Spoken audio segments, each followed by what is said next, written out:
শুধু শাস্তি দান নয়, রাজ্যে স্বাস্থ্য পরিষেবা নিশ্চিত করবে কমিশন। স্বাস্থ্য কমিশনের চেয়ারম্যান হয়ে প্রথমবার এবিপি আনন্দর স্বাস্থ্য সম্মান অনুষ্ঠানে এসে বললেন অবসরপ্রাপ্ত বিচারপতি বিশ্বজিৎ বসু। শুভ সন্ধ্যা। স্বাস্থ্য সম্মান 2026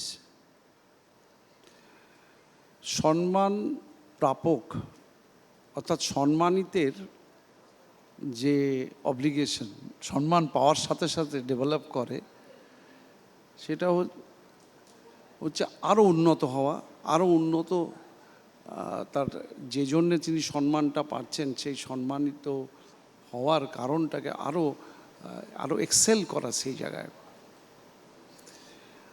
আর সম্মান যিনি দিচ্ছেন তার পক্ষেও এটা একটা গেইন।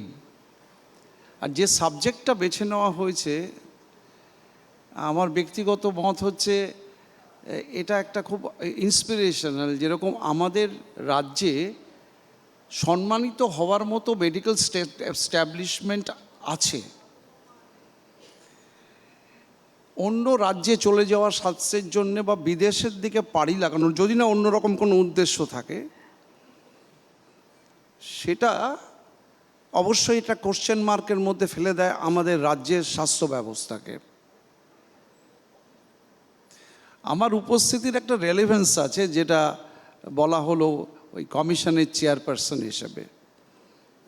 আজকেই আমরা একটা মিটিং করলাম আমাদের মিনিস্টার ইনচার্জ ডাক্তারবাবুর সাথে,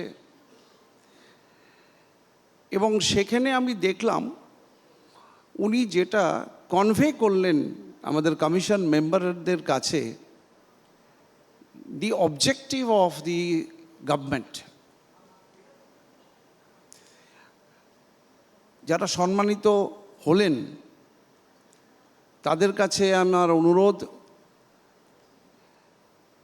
গভর্নমেন্টের যে অবজেক্টিভ সেটা ফুলফিল করার জন্য আপনার আরও উন্নত হন, আরও সম্মান লাভ করুন। আমার রাজ্যের স্বাস্থ্য পরিষেবাকে কোশ্চেন করে আমাদের এখানকার রোগীরা বাইরে চলে যাবেন, এ পরিস্থিতি যেন তৈরি না হয়। আমি এই অ্যাসিওরেন্স গভর্নমেন্টের থেকে পেয়েছি যে কমিশন তার ওয়ার্কের ক্ষেত্রে কোনো রকম বাধা তো পাবেই না, উল্টে সব রকম সাহায্য পাবে। এবং আপনারা যারা ডাক্তারবাবুরা আছেন বা মেডিকেল প্রফেশনের সাথে যুক্ত আছেন, ইন ওয়াইডার সেন্স ক্লিনিক্যাল এস্টাবলিশমেন্টসদের সাথে যুক্ত আছেন, তাদেরকে আমি অ্যাসিওর করছি যে কমিশন সবসময় এটা নয় যে তাদেরকে পানিশ করার জন্যে আছেন।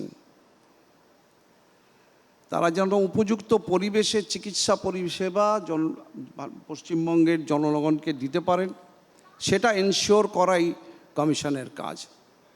ধন্যবাদ পার্টিকুলারলি আমার সুমন দেকে আমাকে এই অনুষ্ঠানে ইনভাইট করার জন্য। ধন্যবাদ।